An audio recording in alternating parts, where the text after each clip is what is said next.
our meeting to order. And I'd like to begin that with roll call. All right, now we will begin with roll call. Chair Dominic Biles, Present. Vice Chair Michael Sorensen will be here very soon. Alwyn Brown. Present. Fritz, I apologize. Is it Fritz Buckman? Thank you. Thank you. Elaine Edmond. Present. Christina Jones. Present. And now I will do roll call for the HREEO side. David Davis. Present. Constance Bibbs. Present. Rex Furagai. Present. Mikkel's not here. And then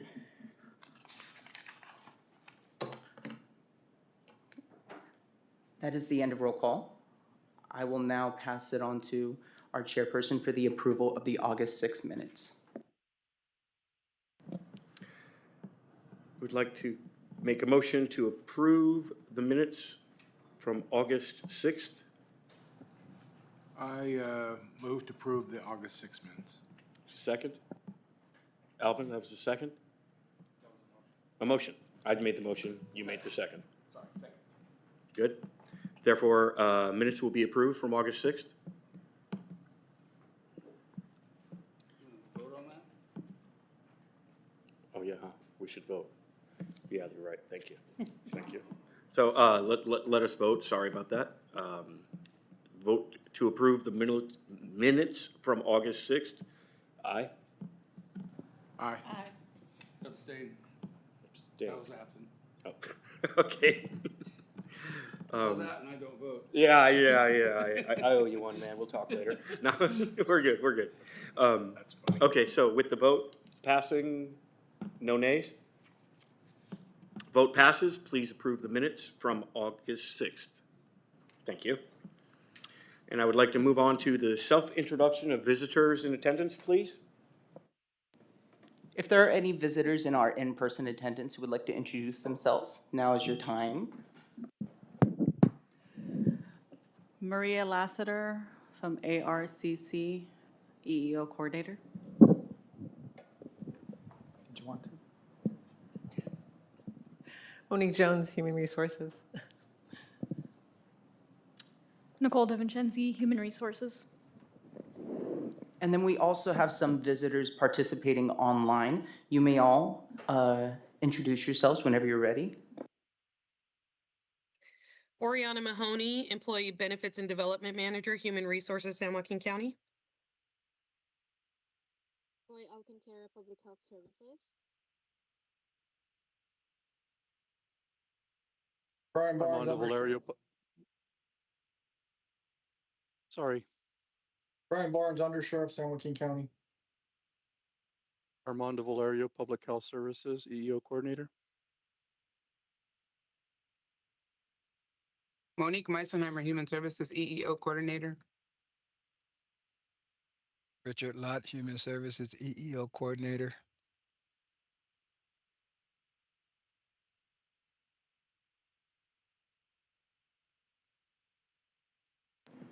I, Layetta Finister, EEO Coordinator at Human Services Agency.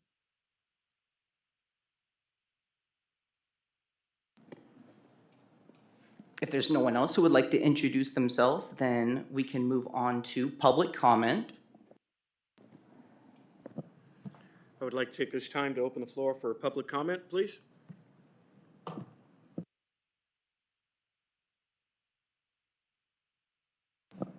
Having none, we will proceed with Mr. Davis and the EEO program report update. Okay. I'll give you a quick rundown of the complaints that we are currently working on in the EEO office. We currently have 44 active complaints. Of those 44, 8 of them are being investigated by our internal investigators, and the rest are being worked on by a number of external firms, mostly law firms that are working to investigate those complaints for us. In the year 2025, we have received 16 formal complaints and 12 informal complaints. So not too bad of a year. So we've been able to catch up a little bit and knock that number down. If you recall from previous meetings, our number was quite larger than 44, so we're excited about getting that number down. The other thing that I would like to report on is our EEO training, EEO coordinator training. It's actually a SMART goal for the HR department, and that was, of course, assigned to the EEO division. And I'll just give you a kind of brief rundown of what we're working on, and then if you have any questions, feel free to ask me at any time. So our objective is to increase the number of trained EEO coordinators by 25% by June 30th, 2028.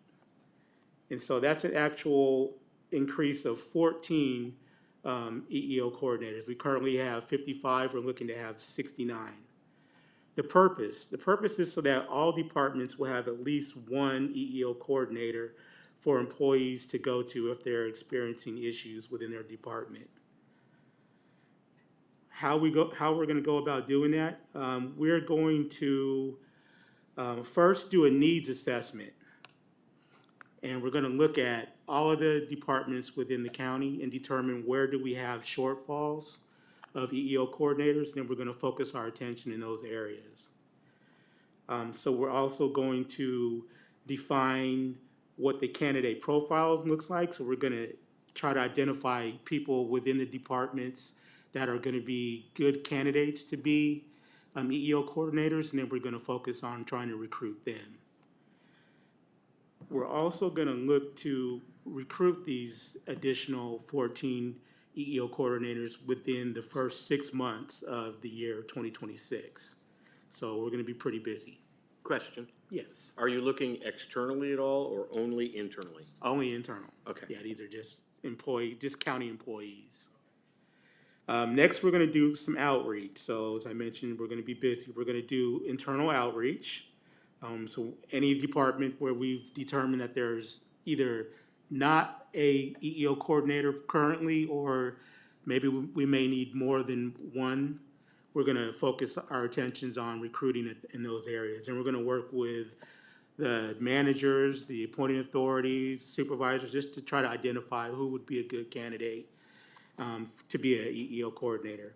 We're also going to define what the role of an EEO coordinator is, so that when we're out recruiting, we can express to the possible candidates what we're looking for, and they can make a determination if they, in fact, want to be considered or not.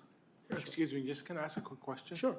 You may not have sort of teed this up yet, but the EO coordinator role, are you looking for employees within different departments that have a supervisory or management role, or can it be any employee? They don't have to be supervisors. They can be at any level. Okay. Yeah, so Yep, thank you. good question. And being an EEO coordinator is in addition to your regular function, or is this something specific you move on and away from? It actually, good question. It is actually a peripheral duty aside from your primary duty. So, but yeah, good question. We're also going to be onboarding. Once we identify those 14 additional coordinators, we're going to be bringing them on board. We're going to be giving them an orientation. We're going to provide them with agency policies, procedures, as well as the complaint protocols. So how does the actual complaint process work? We're going to be educating them about that, so that when they come on board with the idea and the knowledge of what is going to be expected of them, and also how the process works.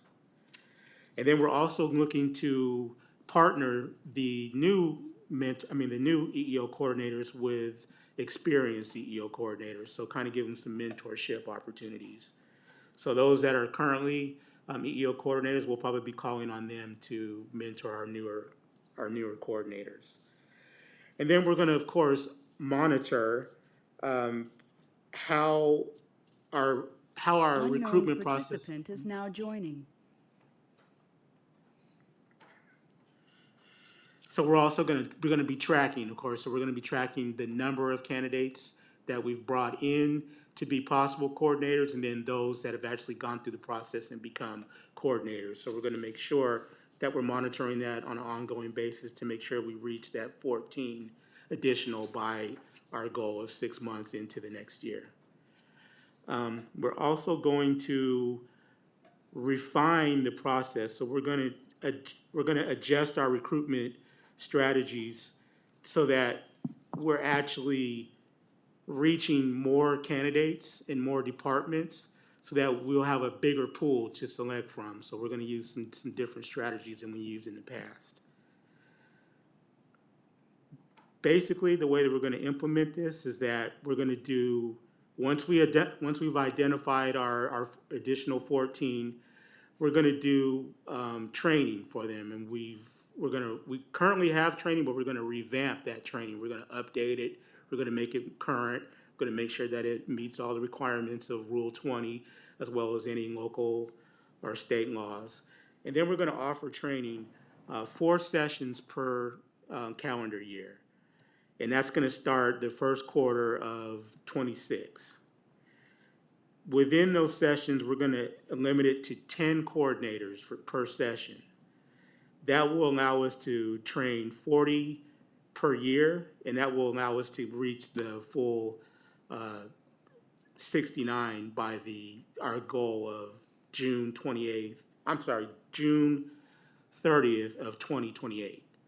So we've got that planned out, and we're gonna prioritize by training the new coordinators as well as those who might currently be a coordinator but didn't go through training.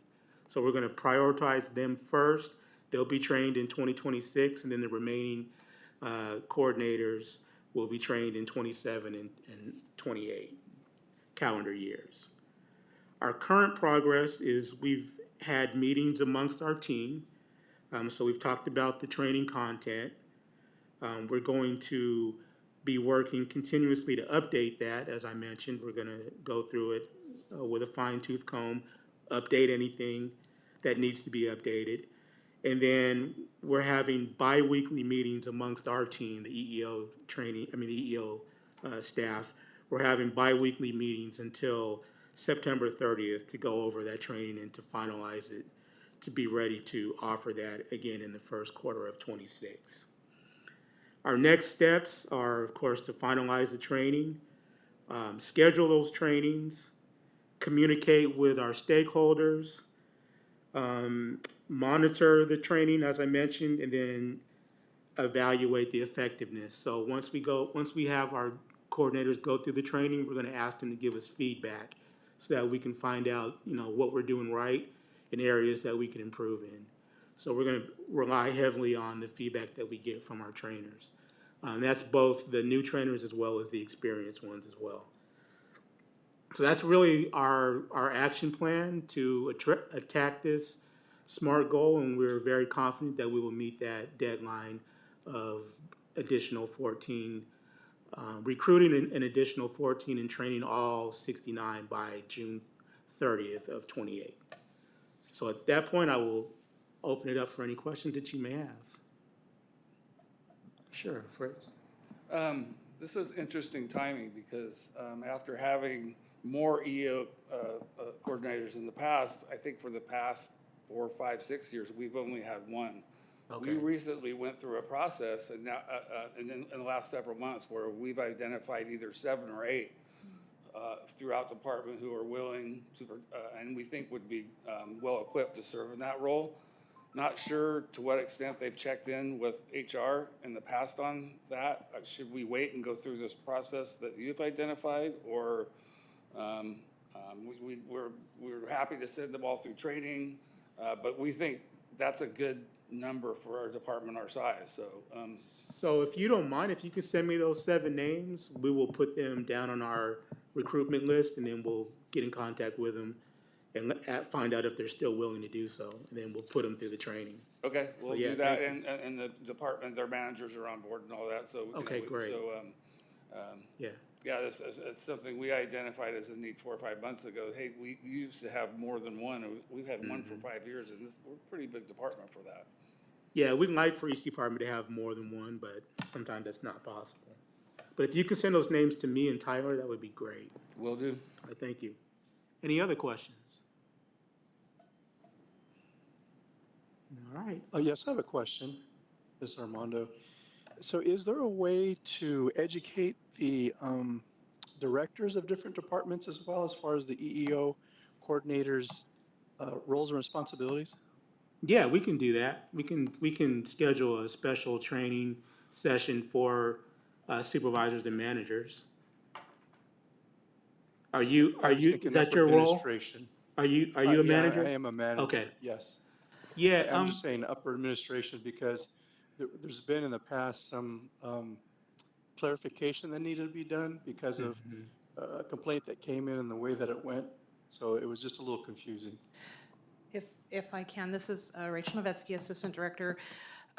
Absolutely, I can understand that. When we are going to be soliciting the departments for some EO coordinators, we can put something together that actually is addressed to the department heads and assistant department heads, and include in that communication the expectation and role of the coordinator, and to obviously as much extent that we can provide the detail in the communication, but then we can also have them reach out to our EO managers if they have additional information. I can understand Armando with the coordinator and share Biles. You had always, we had to express the fact that this is kind of in addition to their regular job and duties. And a lot of that is because at the informal level, our EO coordinators are not intended to be investigators. They are really to just look into the matter to determine if it is something that falls under our Civil Service Rule 20. And so it would be good to kind of clarify that of the role of the coordinator versus when it comes to the formal level and is at the EO office to either be formally investigated or is assigned to a formal investigator. Yeah, thanks, Armando. Yes, thank you. I have that written down, so we will definitely schedule a special session, excuse me, or sessions for managers and supervisors, so thank you. Any other questions? All right, thank you. Update completed then, Mr. Davis? Awesome, thank you. We'll move on to the old business section, please. Okay. And with that again, Mr. Davis. All right, so I'd like to talk about the EEO diversity and 25th annual diversity luncheon, which is going to be held October 23rd. Hopefully, all of you can be there. This year, we have a exciting keynote speaker. You know what? I'm going to allow you to introduce him because I know you know who he is a lot better than I do. So, Thank you, sir. Is Jay Lakey. He owns a catering business, and he is a Raider dad. He donates a lot of his time, a lot of his efforts go into children's things. He's helped in a lot of things throughout our city of Tracy. His name is well known in Tracy, and just a pleasurable guy to meet. yeah, he had a very impressive bio, so that's one of the things that the fact that he does work with kids as well. He has a foundation where he teaches culinary skills to the kids in the Tracy area. So that's really what attracted us to have him be our keynote speaker this year, is the fact that he's involved in his community and working with the kids. The interesting part about this year's luncheon is that he's actually not only the keynote speaker, but he's also the caterer as well. So he's doing double duty. So he's been a pleasure to work with. So I'm very thankful that Dominic suggested that we look into him and look forward to working with him and tasting his delicious food at the luncheon. So does anybody have any questions about the luncheon? I don't know Mr. Lakey, but is he the guy that suggested having food trucks off a Hammer? No, that was not him. Okay, that's not him? No. Okay, thank you. No, Jay's a heck of a guy. I've known him for a few years, and I'll be 100,000% transparent. I went to high school with his wife. Okay. So I've known his wife a number of years, and I could sing to his accolades, but as a friend, he's just a heck of a guy to me. Yeah, he seems like a really good guy. So the amount of time I've been working with him, or the short amount of time I've been working with him, he's been really great. Just wanted to let you guys know that the event is from noon to 1:30.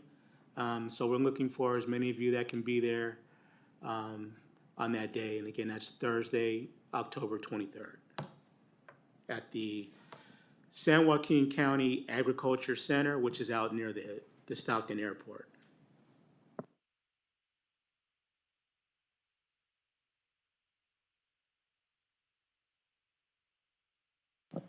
And with that, old business concluded.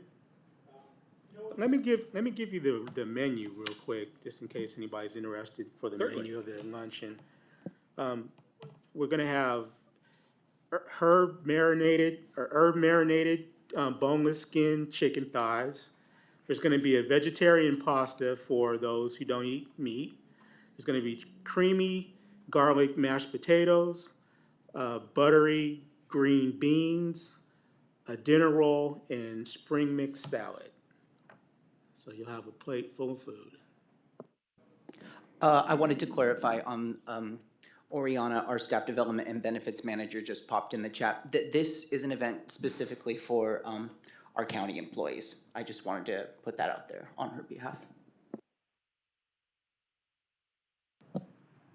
Thank you, Tyler, for that reminder. And yes, county employees only. I did actually see on Facebook, his wife is just so proud of him. And she put that flyer up and people were calling to get tickets, and it's like, oh, it's for county employees. So, And the EEOAC members. yeah, well, of course, yes. Yeah, thank you for that, Tyler. So with new business concluded? She's done a heck of a job promoting. Oh, she is an excellent promoter. Stella is amazing. Yeah, unfortunately, we can't have the people come, but she's done a Yeah, great job. she could have brought with some it, more so. folk. Yeah. Awesome. Okay, concluded with old business. Thank you very much, sir. And on to new business. The first thing we'll talk about is the EEOAC holiday social. Basically, what we're going to do is we host a social I was informed of. This would be my first year knowing about it. At this point right now, we have a little bit of information, which isn't much, and that is we could host a social. Fine points can be worked out at our next meeting, but I would like to get a feel for who would like to, would we like to host a social? And And that would be again for employees? Yes, I can elaborate on that for the committee members because we do Thank have a you. lot of new Yes, committee please do. members. Again, for the record, Rachel Novetsky, Assistant Director of Human Resources. This holiday social is typically during the December meeting of the EEOAC, so we try to make it as the regular scheduled meeting for the end of the year. And it is more like, it's an open house. So typically the committee members bring, finger food, snacks. We kind of set it up in here. And we open it up to and invite departments, county employees, and especially our EEO coordinators as just an opportunity to come and meet our EEOAC members and to just engage and have dialogue and learn a little bit more what the EEOAC does. But it really is just like an open house holiday social just to kind of round out the end of the year. Our former chair, who was chair for many years, she kind of pioneered this. It was a great opportunity to just meet the county employees, in which the EOAC is, part of, helping us ensure that we have the appropriate number of coordinators, and that we're and for an opportunity for the committee to meet the diverse workforce that we have here in San Joaquin County, and so. We had a couple of years where we had to stop it because of COVID and things like that, and I think last year, just because of some timing, it did not occur. So we thought this would be a great opportunity for us to be able to bring it back to the committee to have some dialogue as to if that's something that you would be interested in. But again, it's just an opportunity to bring in some snacks and holiday type foods and meet the coordinators and county employees. Thank you very much for that clarification. I, for one, like the sound of that, having a small little potluck at our next meeting, which would be December. So to clarify, it would be a potluck social event in-house here at our next meeting in December. Can I please have a show of hands or eyes who would like to bring something, and we can work out the finer details in email? We got 1, we got 2, 3, 4, and 5, 6. Okay, so the 6 of us all agree that, yeah, we will do this.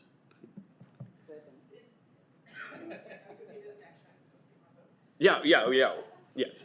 Okay, so we have a vote, please. Move approval. Second. Ayes? Aye. Aye. Ayes have it. Motion carries. We shall host the holiday social. You had something? Not for this one. I was actually going to do just a for the record amendment on the EO plan. It should say 2026, 2028. We'll move to that next. In finalizing of that, ladies and gentlemen, we'll get through the email and get a small menu or something together so we'll know what everybody's bringing. Is that acceptable? Thank you. Now, moving right along. Moving right along is the EEO Plan 2026 to 2024. 8. Should say 8. That's why 4, okay, no, but it's 8, let me correct that. 2026 to 2028, and Mr. Davis again shall fill us in, please. Yes, so believe it or not, we're about a year away from the submittal of that actual EEO plan, and so we wanted to solicit the assistance or the involvement of any of the EEOAC, as well as EEO coordinators that would like to be a part of that committee to assist the EEO staff at preparing that plan. So right now, I just ask, is there anybody present, either virtually or in the room, that would like to be a part of putting together, producing that plan? It would be more than likely something that we would start in the early part of next year, like the first quarter of 26, and then we would have updates throughout the year. And then any of you that would like to be involved, we would keep you involved with our process of putting that plan together. So since we do have a lot of new committee members, the EEO plan is something that is adopted by our Board of Supervisors on a biannual basis. The current one is on our website right now for 2024, 2026.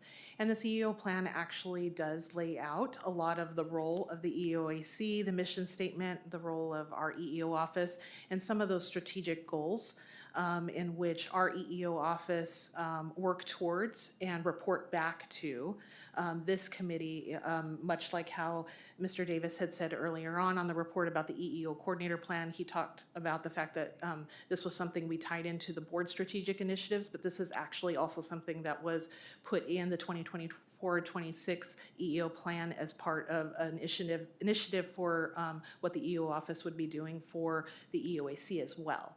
And so this item today is more informational. There's not a vote. We just wanted to get the committee members to start thinking about it. Typically what we do is we have a subcommittee of at least 2 board members and from this committee, and then EEO coordinators that will take essentially you'll take the 2024 and 2026 existing plan, go through it, see if there's some things that maybe we should, you would like to see highlighted, or even future goals that you would like to see our EEO office consider. You would work closely with our EO office. We're the ones that actually pair the finalized document. It is something that is approved by this committee prior to it going to the Board of Supervisors for formal adoption. And we can, the EO office can actually provide, as we get closer and a subcommittee is established, the EO office can work with that subcommittee in regards to the parameters in which would normally be part of that plan. So I just wanted to kind of add that in case you want a little bit insight of what the subcommittee would be doing. Yeah, thank you. So if anybody's interested, please let Tyler and myself know, and we'll make sure that we keep you in the information loop as we progress in putting that plan together. Thank you, sir. Put me down on that too, by the way. Moving on to the EEOAC website information, please. Mr. Davis. Okay. Well, we have an EEOAC website. It needs to be updated, so we wanted to put this down as an informational, just to let you guys know. If you get a chance, take a look at that website, and if there's information that needs to be updated, please get that information to myself and Tyler, so we can make sure that that gets updated. And I don't know if I'm not sure what bios are on there right now, but if your bio's not on there, we need to work with you to get that on there, so that we can have the current members listed on the website. David, do you want to go through a couple of the pages, like the Sure. board members? Sure.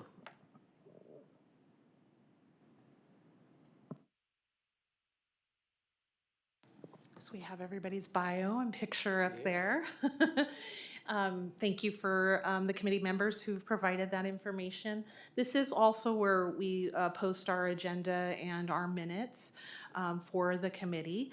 So if you ever have a desire to go back and look at some previous meetings and see what those minutes were or what we had on our agenda. We also, when Oriana was still our engaged coordinator, she worked very closely with this committee to establish a mission and vision statement. I know that the committee had previously voiced that they wanted to make sure that both our county employees and the public knew what this committee was really working to do for the community and ensuring that we have a good representation of in our diverse workforce to the diverse community that we have. And so we had put together this mission statement and the vision statement. So if at any point that there is some ongoing dialogue as we go through, if there are other things that you would, as a committee, would like to have brought up or agendized to discuss as additional things that we can add to this website, we are open to that as well. But because we have so many new committee members, we wanted to make sure that you knew that this was out here. It is on our EEO. It's on the county HR page, and then if you go to our EEO website page that has a link, it'll say EEOAC, and that's where we have all of your information. So. We do appreciate everyone for providing all the work that you have for us to have this website. I know that Oriana is appreciative because we believe in the past that this committee never had that highlight, and we really wanted to make sure that we had that for you.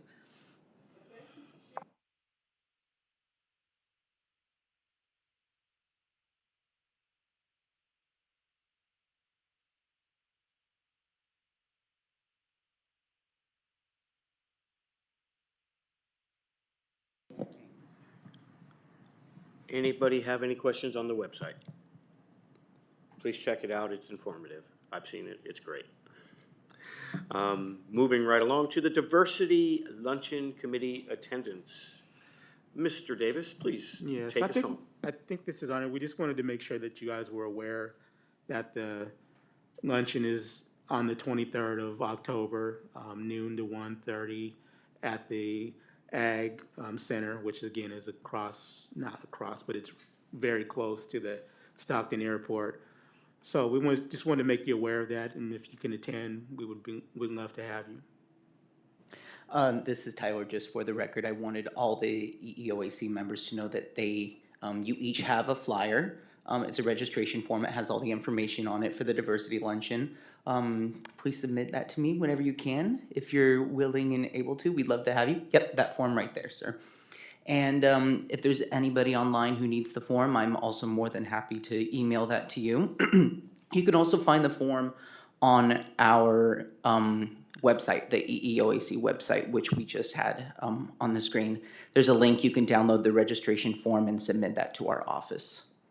And just notice the tickets are being sold through Thursday, October 16th, so you still have a couple weeks.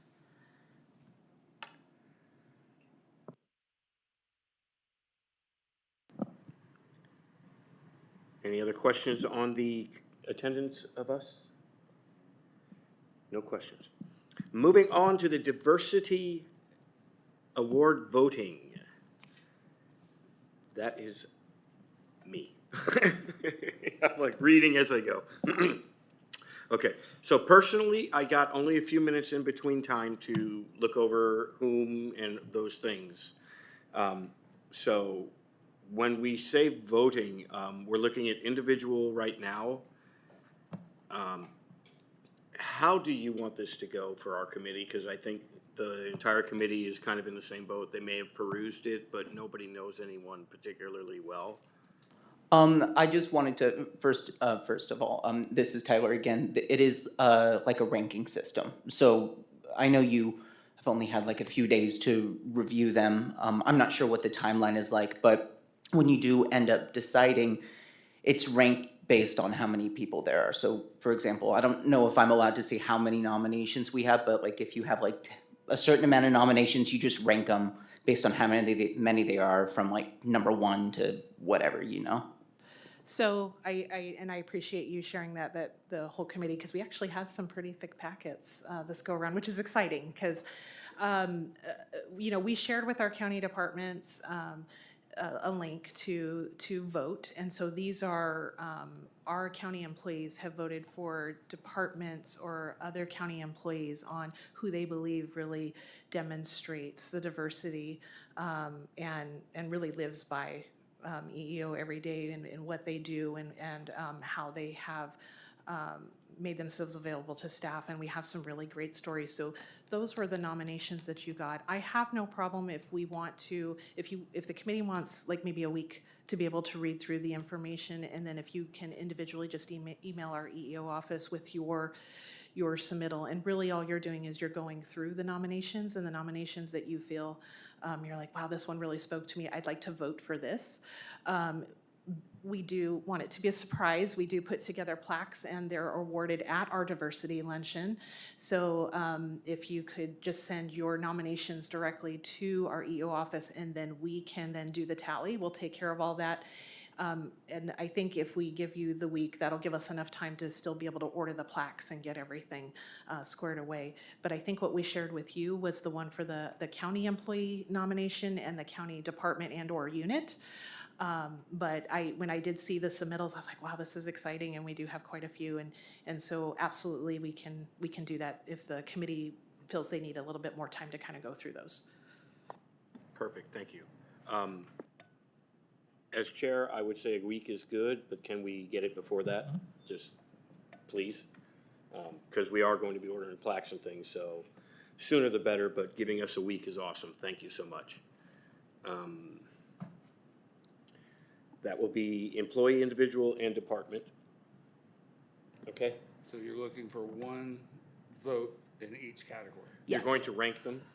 Yes, and then we'll tally up who got the most votes in each Oh, category. okay, we're gonna rank them all in each category. And then However many there'll are on be a there, weighting you're gonna do system. it. Okay. Yes, Yep, on both cases. yes. So, awesome, thank you very much. That makes it much easier for me. With that, we know we have a week and we'll be good there. And moving on, are there any general comments from the committee? Is everybody doing okay? Does anybody have any questions that need thought? Actually, Commissioner, or Chair Biles, since it is listed as an action item, can we just go ahead and take a vote to take the week if you want? Oh, yeah, I yeah, if don't that's know what what you wanna the do. Friday, maybe by next Friday, whatever date that is. The 10th, that if you want to, if someone wants to make that motion. So moved. Second? Second, thank you. So we vote, we will take the week and have it before Friday. I say before Fridays, ladies and gentlemen, please, just to keep them from stressing out. We all want to work together. Okay. Yeah. Motion passes. We'll take the week. Thank you very much. And we will move on, get back to general topics. Nobody had any. Does anybody have any now? We got smiles. Okay. Nobody has anything to add? Well, this was a great meeting this afternoon. Ms. Bibbs, you're doing okay today? Awesome. She has a smile. I can see it under there. All right. With that, I move to adjourn. Second? Motion passes. Thank you. We'll see you next 2 months.